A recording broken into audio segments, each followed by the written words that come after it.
Success ഫയലിലേക്ക് സ്വാഗതം. നമ്മൾ ഇന്നത്തെ ഈ ഒരു ക്ലാസ്സിലൂടെ പ്രധാനപ്പെട്ട 100 SSCRT ചോദ്യങ്ങളാണ് നോക്കുന്നത്. മുഴുവൻ ക്വസ്റ്റ്യൻസും അറ്റൻഡ് ചെയ്യുക. സ്റ്റാർട്ട് ചെയ്യാം.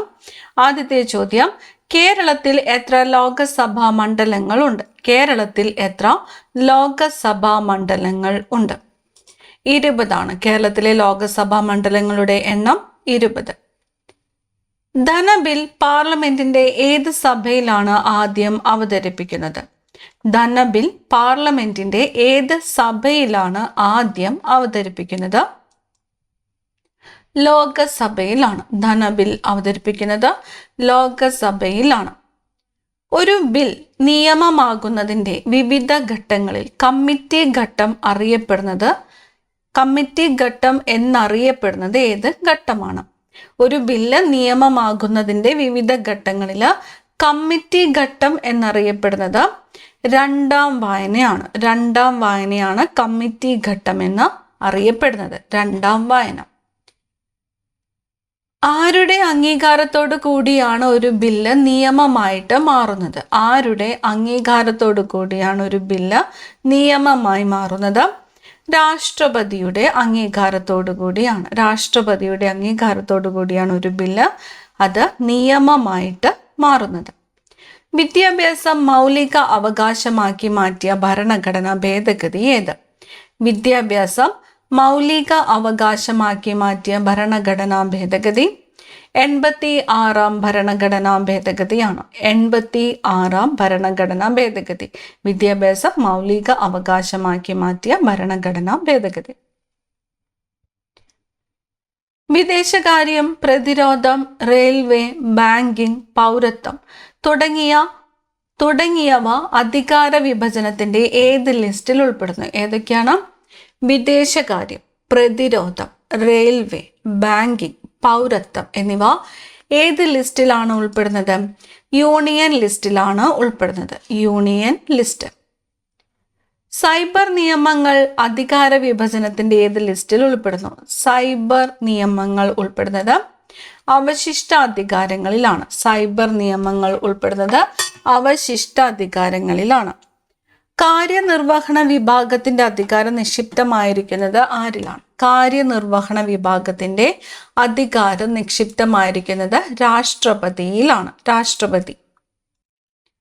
അടുത്ത ചോദ്യം, മനുഷ്യനിൽ ആദ്യം ഉണ്ടാകുന്ന പല്ല് ഏതാണ്? മനുഷ്യനിൽ ആദ്യം ഉണ്ടാകുന്ന പല്ല് അറിയപ്പെടുന്നത് പാൽപ്പല്ല് എന്നാണ്. പാൽപ്പല്ല്.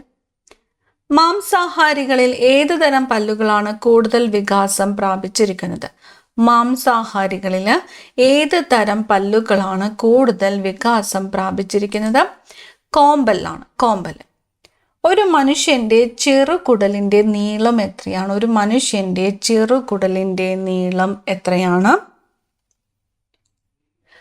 5 മുതൽ 7 മീറ്റർ വരെയാണ്. 5 മുതൽ 7 മീറ്റർ വരെയാണ് ഒരു മനുഷ്യന്റെ ചെറുകുടലിന്റെ നീളം വരുന്നത്.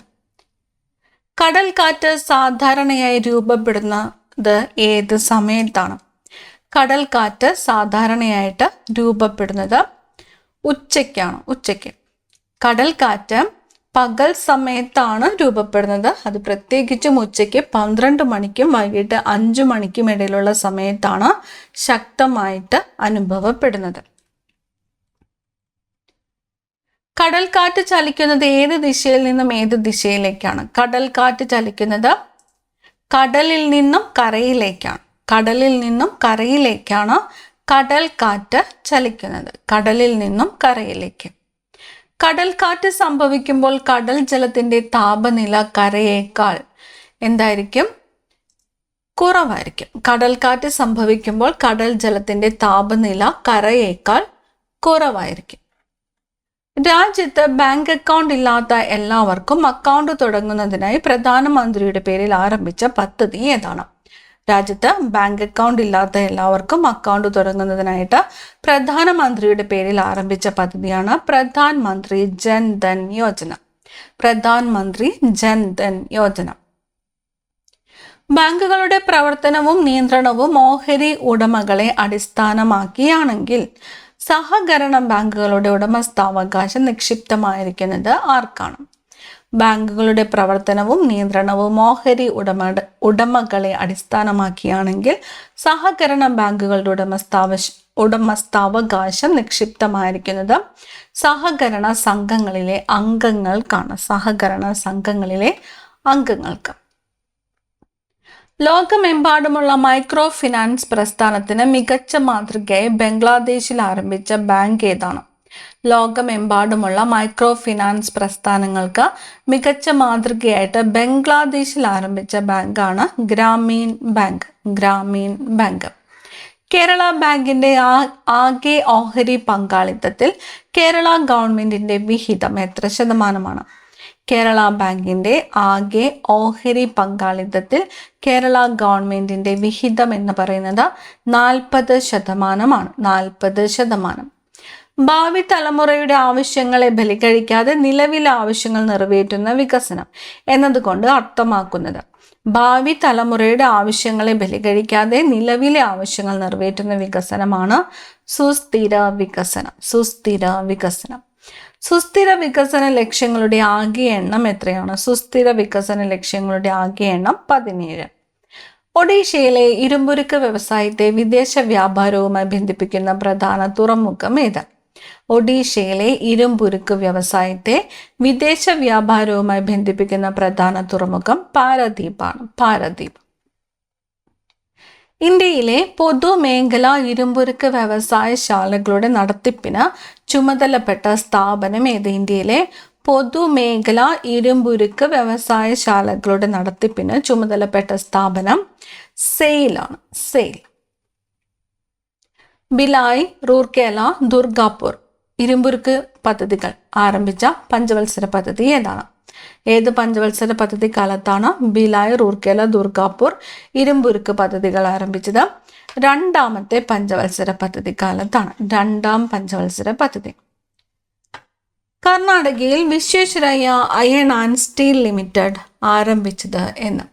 Visvesvaraya iron and steel limited ആരംഭിച്ചത് 1923. 1923. Indian iron and steel company നിലവിൽ വന്ന വർഷം? Indian iron and steel company നിലവിൽ വന്നത് 1919. 1919. ടിസ്കോ ഏത് വർഷത്തിലാണ് സ്ഥാപിതമായത്? ടിസ്കോ സ്ഥാപിതമായത് 1907. ടിസ്കോ സ്ഥാപിതമായ വർഷം 1907. ഇന്ത്യയിലെ ആദ്യത്തെ ആധുനിക ഇരുമ്പുരുക്ക് വ്യവസായശാല ഏതാണ്? ഇന്ത്യയിലെ ആദ്യത്തെ ആധുനിക ഇരുമ്പുരുക്ക് വ്യവസായശാല ടിസ്കോ. ഏറ്റവും മികച്ച ഗുണനിലവാരമുള്ള ഇരുമ്പയിര് ഏത്? ഏറ്റവും മികച്ച ഗുണനിലവാരമുള്ള ഇരുമ്പയിര് മാഗ്നറ്റൈറ്റ്. കറുത്ത അയിര് എന്നറിയപ്പെടുന്ന ഇരുമ്പയിര് ഏതാണ്? കറുത്ത അയിര് എന്നറിയപ്പെടുന്നത് മാഗ്നറ്റൈറ്റ് ആണ്. ഇപ്പൊ ഏറ്റവും മികച്ച ഗുണനിലവാരമുള്ള ഇരുമ്പയിര് ഏത് എന്ന് ചോദിച്ചാലും മാഗ്നറ്റൈറ്റ്. കറുത്ത അയിര് എന്നറിയപ്പെടുന്നതും മാഗ്നറ്റൈറ്റ് ആണ്. മുംബൈ ഹൈ എണ്ണപ്പാടത്തിന്റെ മേൽനോട്ടം വഹിക്കുന്ന സ്ഥാപനം ഏതാണ്? മുംബൈ ഹൈ എണ്ണപ്പാടത്തിന്റെ മേൽനോട്ടം വഹിക്കുന്ന സ്ഥാപനം ONGC ആണ്. ONGC.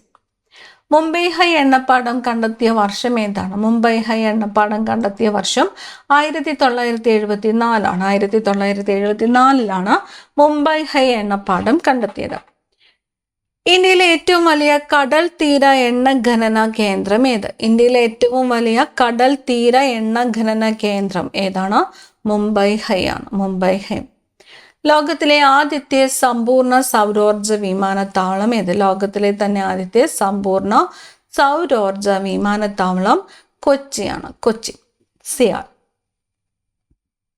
ഉപയോഗിക്കുന്നതിനനുസരിച്ച് അളവ് കുറഞ്ഞു വരുന്ന വിഭവങ്ങളെ പൊതുവെ വിളിക്കുന്ന പേരെന്ത്? ഉപയോഗിക്കുന്നതിനനുസരിച്ച് അളവ് കുറഞ്ഞു വരുന്ന വിഭവങ്ങളാണ് പുനഃസ്ഥാപിക്കാൻ കഴിയാത്ത വിഭവങ്ങൾ. പ്രകൃതിയിൽ തുടർച്ചയായി ഉൽപ്പാദിപ്പിക്കപ്പെടുന്നതും മനുഷ്യന് എപ്പോഴും സുലഭമായി ലഭിക്കുന്നതുമായ വിഭവങ്ങൾ അറിയപ്പെടുന്നതാണ് പുനഃസ്ഥാപിക്കാൻ കഴിയുന്ന വിഭവങ്ങൾ. പ്രകൃതിയിൽ തുടർച്ചയായിട്ട് ഉൽപ്പാദിപ്പിക്കപ്പെടുന്നതും മനുഷ്യന് എപ്പോഴും സുലഭമായി ലഭിക്കുന്നതുമായ വിഭവങ്ങളാണ് പുനഃസ്ഥാപിക്കുവാൻ കഴിയുന്ന വിഭവങ്ങൾ. 1804 ജോൺ വാരൻ സ്വർണത്തിന്റെ സാന്നിധ്യം കണ്ടെത്തിയ കർണാടകയിലെ പ്രദേശം ഏത്? 1804 ജോൺ വാരൻ സ്വർണത്തിന്റെ സാന്നിധ്യം കണ്ടെത്തിയ കർണാടകയിലെ പ്രദേശമാണ് ഉറിഗം. സാംസ്കാരികവും വിദ്യാഭ്യാസപരവുമായ അവകാശങ്ങൾ ഉൾക്കൊള്ളുന്ന അനുച്ഛേദങ്ങൾ ഏതെല്ലാമാണ്? സാംസ്കാരികവും വിദ്യാഭ്യാസപരവുമായ അവകാശങ്ങൾ ഉൾക്കൊള്ളുന്ന അനുച്ഛേദം 29-30 ആണ്. അനുച്ഛേദം 29-30. മതസ്വാതന്ത്ര്യത്തിനുള്ള അവകാശത്തെക്കുറിച്ച് പ്രതിപാദിക്കുന്ന അനുച്ഛേദങ്ങൾ. മതസ്വാതന്ത്ര്യം 25 മുതൽ 28 വരെയാണ്. 25 മുതൽ 28 വരെ. മൗലിക അവകാശങ്ങൾ സംരക്ഷിക്കുന്നതിനായി കോടതികൾ പുറപ്പെടുവിക്കുന്ന ഉത്തരവുകൾ ഏത് പേരിൽ അറിയപ്പെടുന്നു? റിട്ടുകൾ. മൗലിക അവകാശങ്ങൾ സംരക്ഷിക്കുന്നതിനായിട്ട് കോടതികൾ പുറപ്പെടുവിക്കുന്ന ഉത്തരവുകളാണ് റിട്ടുകൾ. ഭരണഘടനാ നിർമ്മാണ സഭ ഇന്ത്യൻ ഭരണഘടന അംഗീകരിച്ചത് എന്ന്? 1949 നവംബർ 26-നാണ്. 1949 നവംബർ 26. ഈ ക്ലാസ്സിൽ നിങ്ങൾക്കായിട്ടുള്ള ചോദ്യം, ഭരണഘടനാ ദിനമായിട്ട് ആചരിക്കുന്നത് എന്ന് കമന്റ് ചെയ്യുക. ഭരണഘടനാ ദിനം. മഗ്ന കാർട്ട രൂപം കൊണ്ട രാജ്യം ഏതാണ്? മഗ്ന കാർട്ട രൂപം കൊണ്ടത് ബ്രിട്ടനിലാണ്. മഗ്ന കാർട്ട രൂപം കൊണ്ട രാജ്യം ബ്രിട്ടൻ. കുട്ടികളെ കൊണ്ടുള്ള അപകടകരമായ ജോലി നിരോധിക്കുന്ന ഇന്ത്യൻ ഭരണഘടനാ അനുച്ഛേദം ഏത്? കുട്ടികളെ കൊണ്ടുള്ള അപകടകരമായ ജോലി നിരോധിക്കുന്ന ഇന്ത്യൻ ഭരണഘടനാ അനുച്ഛേദം 24. അനുച്ഛേദം 24. മഗ്ന കാർട്ടയുടെ സ്വാധീനത്താൽ ഇംഗ്ലണ്ടിൽ രൂപം കൊണ്ട അവകാശ രേഖകൾ ഏതെല്ലാമാണ്? മഗ്ന കാർട്ടയുടെ സ്വാധീനത്താൽ ഇംഗ്ലണ്ടിൽ രൂപം കൊണ്ട അവകാശ രേഖകളാണ് ബിൽ ഓഫ് റൈറ്റ്സ്, അതുപോലെ petition of rights. Bill of റൈറ്റ്സും പെറ്റീഷൻ ഓഫ് റൈറ്റ്സുമാണ് മഗ്ന കാർട്ടയുടെ സ്വാധീനത്താൽ ഇംഗ്ലണ്ടിൽ രൂപം കൊണ്ട അവകാശ രേഖകൾ. Bill of rights, petition of rights. പൗരന്മാരുടെ മൗലിക കർത്തവ്യങ്ങളെക്കുറിച്ച് നിർദ്ദേശങ്ങൾ സമർപ്പിച്ച കമ്മിറ്റി ഏതാണ്? പൗരന്മാരുടെ മൗലിക കർത്തവ്യങ്ങളെക്കുറിച്ച് നിർദ്ദേശങ്ങൾ സമർപ്പിച്ച കമ്മിറ്റിയാണ് സർദാർ സ്വരൺ സിംഗ് കമ്മിറ്റി. സർദാർ സ്വരൺ സിംഗ് കമ്മിറ്റി. വിദ്യാഭ്യാസ അവകാശ നിയമം പ്രാബല്യത്തിൽ വന്നത് എന്നാണ്? വിദ്യാഭ്യാസ അവകാശ നിയമം പ്രാബല്യത്തിൽ വന്നത് 2010 ഏപ്രിലാണ്. 2010 ഏപ്രിലാണ് വിദ്യാഭ്യാസ അവകാശ നിയമം പ്രാബല്യത്തിൽ വന്നത്. ഇന്ത്യൻ ഭരണഘടനയുടെ ഏത് ഭാഗത്താണ് മൗലിക അവകാശങ്ങൾ ഉൾപ്പെടുത്തിയിരിക്കുന്നത്? ഇന്ത്യൻ ഭരണഘടനയുടെ ഏത് ഭാഗത്താണ് മൗലിക അവകാശങ്ങൾ ഉൾപ്പെടുത്തിയിരിക്കുന്നത്? ഭാഗം 3-ലാണ്. ഭാഗം 3-ലാണ് മൗലിക അവകാശങ്ങൾ ഉൾപ്പെടുത്തിയിരിക്കുന്നത്. അന്താരാഷ്ട്ര ധാരണ പ്രകാരം ലോകത്തെ എത്ര സമയമേഖലകളായിട്ട് തിരിച്ചിട്ടുണ്ട്? അന്താരാഷ്ട്ര ധാരണ പ്രകാരം ലോകത്തെ 24 സമയമേഖലകളായിട്ട് തിരിച്ചിട്ടുണ്ട്. 24.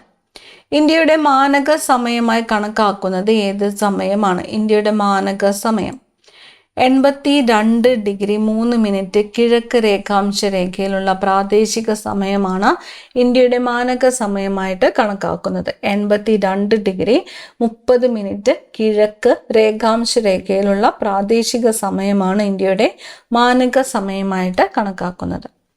ജയ്പൂരിലെ ജന്തർ മന്ദിർ യുനെസ്കോയുടെ ലോക പൈതൃക പട്ടികയിൽ ഉൾപ്പെടുത്തിയത് ഏത് വർഷമാണ്? 2010-ലാണ്. ജന്തർ മന്ദിർ എവിടെയാണ്? ജയ്പൂരിലാണ്. യുനെസ്കോയുടെ ലോക പൈതൃക പട്ടികയിൽ ജന്തർ മന്ദിർ ഉൾപ്പെടുത്തിയ വർഷം 2010. ഭൂമിക്ക് 15° തിരിയാൻ എത്ര സമയം വേണം? ഭൂമിക്ക് 15° തിരിയാൻ ആവശ്യമായത് 1 മണിക്കൂർ സമയമാണ്. 1 മണിക്കൂർ. ദക്ഷിണ ധ്രുവ ഭാഗങ്ങളിൽ ധ്രുവദീപ്തിക്ക് നൽകിയിരിക്കുന്ന പേര് എന്താണ്? ദക്ഷിണ ധ്രുവ ഭാഗങ്ങളിൽ ധ്രുവദീപ്തിക്ക് നൽകിയിരിക്കുന്ന പേരാണ് അറോറ ഓസ്ട്രാലിസ്. അറോറ ഓസ്ട്രാലിസ്. ഉത്തര ധ്രുവ ഭാഗങ്ങളിൽ ധ്രുവദീപ്തിക്ക് നൽകിയിരിക്കുന്ന പേരാണ് അറോറ ബോറിയാലിസ്. ഉത്തര ധ്രുവ ഭാഗങ്ങളിൽ ധ്രുവദീപ്തിക്ക് നൽകിയിരിക്കുന്ന പേരാണ് അറോറ ബോറിയാലിസ്. സൂര്യൻ അതിൻ്റെ അച്ചുതണ്ടിൽ ഒരു ഭ്രമണം പൂർത്തിയാക്കുവാൻ എടുക്കുന്ന സമയം എത്രയാണ്? സൂര്യൻ അതിൻ്റെ അച്ചുതണ്ടിൽ ഒരു ഭ്രമണം പൂർത്തിയാക്കാൻ എടുക്കുന്നത് 27 ദിവസങ്ങളാണ്. 27 ദിവസങ്ങൾ. വിഷുവങ്ങൾ എന്നറിയപ്പെടുന്ന ദിനങ്ങളുടെ പ്രത്യേകത എന്താണ്? വിഷുവങ്ങൾ എന്താണ്?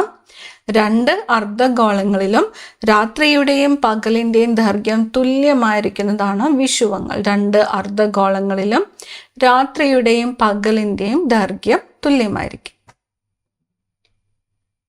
ഭൂമിയുടെ പരിക്രമണ വേഗത എത്രയാണ്? ഭൂമിയുടെ പരിക്രമണ വേഗത ഒരു സെക്കൻഡിൽ ഏകദേശം 30 കിലോമീറ്റർ. ഭൂമിയുടെ പരിക്രമണ വേഗത ഒരു സെക്കൻഡിൽ ഏകദേശം 30 കിലോമീറ്റർ. എത്ര ദിവസങ്ങളാണ് അതിവർഷത്തിൽ ഉള്ളത്? അതിവർഷത്തിൽ എത്ര ദിവസങ്ങളാണുള്ളത്? 366 ദിവസങ്ങൾ. കോറിയോലിസ് പ്രഭാവത്താൽ സമുദ്രജല പ്രവാഹങ്ങളും കാറ്റുകളും ഉത്തരാർദ്ധഗോളത്തിൽ വലതുവശത്തേക്കും ദക്ഷിണാർദ്ധഗോളത്തിൽ ഇടതുവശത്തേക്കും വ്യതിചലിക്കുന്നു എന്ന് കണ്ടെത്തിയ നിയമം ഏത്? ഫെറൽ നിയമമാണ്. ഫെറൽ നിയമം. കോറിയോലിസ് പ്രഭാവത്താൽ സമുദ്രജല പ്രവാഹങ്ങളും കാറ്റുകളും ഉത്തരാർദ്ധഗോളത്തിൽ ഏത് വശത്തേക്കാണോ? വലതുവശത്തേക്കും ദക്ഷിണാർദ്ധഗോളത്തിൽ ഇടതുവശത്തേക്കും വ്യതിചലിക്കുന്നെന്ന് കണ്ടെത്തിയ നിയമം ഫെറൽ നിയമം. സ്വദേശി സ്റ്റോർ ആരംഭിച്ചത് ആരാണ്? സ്വദേശി സ്റ്റോർ ആരംഭിച്ചത് രബീന്ദ്രനാഥ് ടാഗോർ ആണ്. സ്വദേശി സ്റ്റോർ ആരംഭിച്ചത് ആര്? രബീന്ദ്രനാഥ് ടാഗോർ. അനുശീലൻ സമിതിയുടെ പ്രവർത്തനം എവിടെയായിരുന്നു? അനുശീലൻ സമിതിയുടെ പ്രവർത്തനം എവിടെയായിരുന്നു? ബംഗാളിലായിരുന്നു. അനുശീലൻ സമിതിയുടെ പ്രവർത്തനം ബംഗാൾ. ഗദ്ദർ പാർട്ടി എവിടെയാണ് സ്ഥാപിച്ചത്? ഗദ്ദർ പാർട്ടി സ്ഥാപിച്ചത് അമേരിക്കയിലാണ്. ഗദ്ദർ പാർട്ടി എവിടെയാണ് സ്ഥാപിച്ചത്? അമേരിക്ക. കടൽ മാർഗം ഇന്ത്യയിൽ എത്തിച്ചേർന്ന ആദ്യ യൂറോപ്യൻ വ്യക്തി ആര്? കടൽ മാർഗം ഇന്ത്യയിൽ എത്തിച്ചേർന്ന ആദ്യ യൂറോപ്യൻ വ്യക്തി വാസ്കോ ഡ ഗാമ.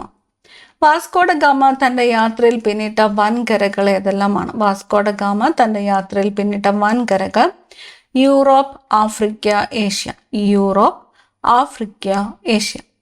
പോർച്ചുഗീസുകാരെ പരാജയപ്പെടുത്തി ചാലിയം കോട്ട പിടിച്ചെടുത്തത് ആര്? പോർച്ചുഗീസുകാരെ പരാജയപ്പെടുത്തി ചാലിയം കോട്ട പിടിച്ചെടുത്തത് കുഞ്ഞാലി മൂന്നാമനാണ്. കുഞ്ഞാലി മൂന്നാമൻ. ഹോർത്തൂസ് മലബാറിക്കസിന്റെ രചനയ്ക്ക് നേതൃത്വം നൽകിയത്? ഹോർത്തൂസ് മലബാറിക്കസിന്റെ രചനയ്ക്ക് നേതൃത്വം നൽകിയത് ഹെൻറിക് വാൻഡ്രീഡ് ആണ്. ഹെൻറിക് വാൻഡ്രീഡ് ആണ് ഹോർത്തൂസ് മലബാറിക്കസിന്റെ രചനയ്ക്ക് നേതൃത്വം നൽകിയത്. ഹോർത്തൂസ് മലബാറിക്കസ് മലയാളത്തിലേക്കും ഇംഗ്ലീഷിലേക്കും പരിഭാഷപ്പെടുത്തിയത് ആരാണ്? ഹോർത്തൂസ് മലബാറിക്കസ് മലയാളത്തിലേക്കും ഇംഗ്ലീഷിലേക്കും പരിഭാഷപ്പെടുത്തിയത് ഡോക്ടർ KS മണിലാൽ ആണ്. Doctor KS Manilal. കർണാട്ടിക് യുദ്ധങ്ങളിൽ അന്തിമ വിജയം നേടിയതാരാണ്? കർണാട്ടിക് യുദ്ധങ്ങളിൽ അന്തിമ വിജയം നേടിയത് ബ്രിട്ടീഷുകാരാണ്. ബ്രിട്ടീഷുകാർ. ഇന്ത്യയിൽ ബ്രിട്ടീഷുകാർക്ക് രാഷ്ട്രീയ സാമ്പത്തിക ആധിപത്യം നൽകിയ യുദ്ധമേത്? ഇന്ത്യയിൽ ബ്രിട്ടീഷുകാർക്ക് രാഷ്ട്രീയ സാമ്പത്തിക ആധിപത്യം നൽകിയ യുദ്ധം ബക്സാർ യുദ്ധമാണ്. ബക്സാർ യുദ്ധം. ഇന്ത്യയിലെ ആദ്യത്തെ യൂറോപ്യൻ കോട്ട ഏതാണ്? മാനുവൽ കോട്ടയാണ്. കൊച്ചിയിലെ മാനുവൽ കോട്ടയാണ് ഇന്ത്യയിലെ ആദ്യത്തെ യൂറോപ്യൻ കോട്ട. ഇന്ത്യയിൽ അച്ചടി വിദ്യ പ്രചരിപ്പിച്ചത് ആരാണ്? അച്ചടി വിദ്യ പ്രചരിപ്പിച്ചത് പോർച്ചുഗീസുകാരാണ്. പോർച്ചുഗീസുകാർ. നാഗപട്ടണം, ചിൻസുര, ബറോച്ച് എന്നിവ ആരുടെ അധിനിവേശ പ്രദേശങ്ങളായിരുന്നു? നാഗപട്ടണം, ചിൻസുര, ബറോച്ച് എന്നിവ ആരുടെ അധിനിവേശ പ്രദേശങ്ങൾ ആയിരുന്നു? ഡച്ചുകാരുടെ അധിനിവേശ പ്രദേശങ്ങൾ ആയിരുന്നു. പോണ്ടിച്ചേരി, കാരയ്ക്കൽ, മാഹി എന്നിവ ആരുടെ അധിനിവേശ പ്രദേശങ്ങളായിരുന്നു? പോണ്ടിച്ചേരി, കാരയ്ക്കൽ, മാഹി എന്നിവ ഫ്രഞ്ചുകാരുടെ അധിനിവേശ പ്രദേശങ്ങളായിരുന്നു. ഫ്രഞ്ചുകാർ. ബംഗാൾ, ബീഹാർ, ഒറീസ എന്നിവിടങ്ങളിൽ ശാശ്വത ഭൂനികുതി വ്യവസ്ഥ നടപ്പിലാക്കിയത് ആര്? ബംഗാൾ, ബീഹാർ, ഒറീസ എന്നിവിടങ്ങളിൽ ശാശ്വത ഭൂനികുതി വ്യവസ്ഥ നടപ്പിലാക്കിയത് കോൺവാലിസ് പ്രഭുവാണ്. കോൺവാലിസ് പ്രഭു. ബിർസ മുണ്ടയുടെ ജന്മദിനമായ നവംബർ 15 ഏത് ദിവസമായിട്ട് ആചരിക്കുന്നു? നവംബർ 15 ജൻജാതീയ ഗൗരവ് ദിവസ്. ജൻജാതീയ ഗൗരവ് ദിവസായിട്ട് ആചരിക്കുന്നത് എന്ന് ചോദിച്ചാൽ നവംബർ 15 ആണ്. ബിർസ മുണ്ടയുടെ ജന്മദിനമായ നവംബർ 15 ജൻജാതീയ ഗൗരവ് ദിവസായിട്ട് ആചരിക്കുന്നത്. ശരീരത്തിന് ഊർജം നൽകുന്ന പ്രധാന ഉറവിടം കാർബോഹൈഡ്രേറ്റ്. കണ എന്ന രോഗം ബാധിക്കുന്നത് ശരീരത്തിന്റെ ഏത് ഭാഗത്തെയാണ്? എല്ലുകളെയാണ് കണ എന്ന രോഗം ബാധിക്കുന്നത്. വൈറ്റമിൻ ഡിയുടെ ഡെഫിഷ്യൻസി രോഗമാണ് കണ. പ്രോട്ടീൻ അടങ്ങിയ ഭക്ഷണത്തിലൂടെ ലഭിക്കുന്ന അമിനോ ആസിഡുകൾ ഏത് പേരിൽ അറിയപ്പെടുന്നു? പ്രോട്ടീൻ അടങ്ങിയ ഭക്ഷണത്തിലൂടെ ലഭിക്കുന്ന അമിനോ ആസിഡുകൾ essential amino acid. Essential amino acid. Yogakshema സഭയുടെ സ്ഥാപനത്തിന് നേതൃത്വം കൊടുത്തത്, യോഗക്ഷേമ സഭ സ്ഥാപിച്ചത് VT ഭട്ടതിരിപ്പാടാണ്. യോഗക്ഷേമ സഭ സ്ഥാപിച്ചത് VT ഭട്ടതിരിപ്പാട്. ചാന്നാർ കലാപം നടന്ന വർഷം, ചാന്നാർ കലാപം 1859. ചാന്നാർ കലാപം നടന്ന വർഷം 1859. നേഷൻ എന്ന പത്രം ആരംഭിച്ചത് ആരാണ്? നേഷൻ ആരംഭിച്ചത് ഗോപാലകൃഷ്ണൻ ഗോഖലെയാണ്. നേഷൻ എന്ന പത്രം ആരംഭിച്ചത് ആരാണ്? ഗോപാലകൃഷ്ണൻ ഗോഖലെ. വടക്കു കിഴക്കൻ ഇന്ത്യയിലെ ഏറ്റവും വലിയ ശുദ്ധജല തടാകം ഏത്? വടക്കു കിഴക്കൻ ഇന്ത്യയിലെ ഏറ്റവും വലിയ ശുദ്ധജല തടാകം ലോക്തക് തടാകമാണ്. ലോക്തക് തടാകമാണ് വടക്കു കിഴക്കൻ ഇന്ത്യയിലെ ഏറ്റവും വലിയ ശുദ്ധജല തടാകം.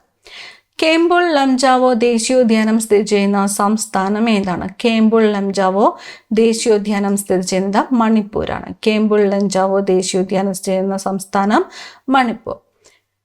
ബ്രഹ്മപുത്ര നദിയുടെ ഉത്ഭവസ്ഥാനം. ബ്രഹ്മപുത്ര നദി ഉത്ഭവിക്കുന്നത് ചെമയുങ്തുങ് ഹിമാനിയിൽ നിന്നുമാണ്. ചെമയുങ്തുങ് ഹിമാനിയിൽ നിന്നുമാണ് ബ്രഹ്മപുത്ര നദി ഉത്ഭവിക്കുന്നത്. ചെമയുങ്തുങ് ഹിമാനി. അരുണാചൽ പ്രദേശിനെ മ്യാൻമാറുമായി ബന്ധിപ്പിക്കുന്ന ചുരം ഏതാണ്? അരുണാചൽ പ്രദേശിനെ മ്യാൻമാറുമായിട്ട് ബന്ധിപ്പിക്കുന്ന ഡിഫു ചുരമാണ് അരുണാചൽ പ്രദേശിനെ മ്യാൻമാറുമായിട്ട് ബന്ധിപ്പിക്കുന്നത്. ഡിഫു. കാളി നദി മുതൽ ടീസ്റ്റ നദി വരെയുള്ള ഹിമാലയ പ്രദേശം അറിയപ്പെടുന്നത്. കാളി നദി മുതൽ ടീസ്റ്റ നദി വരെയുള്ള ഹിമാലയ പ്രദേശമാണ് മധ്യ ഹിമാലയം. കാളി നദി മുതൽ ടീസ്റ്റ നദി വരെ. കുളു താഴ്വരയെ ലാഹോൾ, സ്പിറ്റി എന്നിവയുമായി ബന്ധിപ്പിക്കുന്ന ചുരം. കുളു താഴ്വരയെ ലാഹോൾ, സ്പിറ്റി എന്നിവയുമായി ബന്ധിപ്പിക്കുന്ന ചുരമാണ് റോഹ്താങ് ചുരം. ആഴമേറിയതും ചെങ്കുത്തായ വശങ്ങളോട് കൂടിയതുമായ താഴ്വരകൾ അറിയപ്പെടുന്നത് ഗിരികന്ധരങ്ങൾ. ആഴമേറിയതും ചെങ്കുത്തായ വശങ്ങളോട് കൂടിയതുമായ താഴ്വരകൾ അറിയപ്പെടുന്നത് ഗിരികന്ധരങ്ങൾ. ഇന്ത്യൻ ഉപഭൂഖണ്ഡത്തിന്റെ കിഴക്കേ അതിർത്തിയിലുള്ള പർവ്വതനിര ഏതാണ്? ഇന്ത്യൻ ഉപഭൂഖണ്ഡത്തിന്റെ കിഴക്കേ അതിർത്തിയിലുള്ള പർവ്വതനിര അരക്കൻ യോമ. സിന്ധു, ഗംഗ, ബ്രഹ്മപുത്ര എന്നീ നദികളുടെ എക്കൽ നിക്ഷേപം വഴി രൂപപ്പെട്ട സമതലം ഏത്? സിന്ധു, ഗംഗ, ബ്രഹ്മപുത്ര എന്നീ നദികളുടെ എക്കൽ നിക്ഷേപം വഴി രൂപപ്പെട്ട സമതലം ഉത്തര മഹാസമതലമാണ്. ഉത്തരായന രേഖയ്ക്ക് വടക്കു ഭാഗത്ത് അനുഭവപ്പെടുന്ന കാലാവസ്ഥയാണ് മിതോഷണ കാലാവസ്ഥ. ഉത്തരായന രേഖയ്ക്ക് വടക്കു ഭാഗത്ത് അനുഭവപ്പെടുന്ന കാലാവസ്ഥ ഏതാണ്? മിതോഷണ കാലാവസ്ഥയാണ്. അന്തരീക്ഷ വായുവിലെ നൈട്രജന്റെ അളവ് എത്ര ശതമാനമാണ്?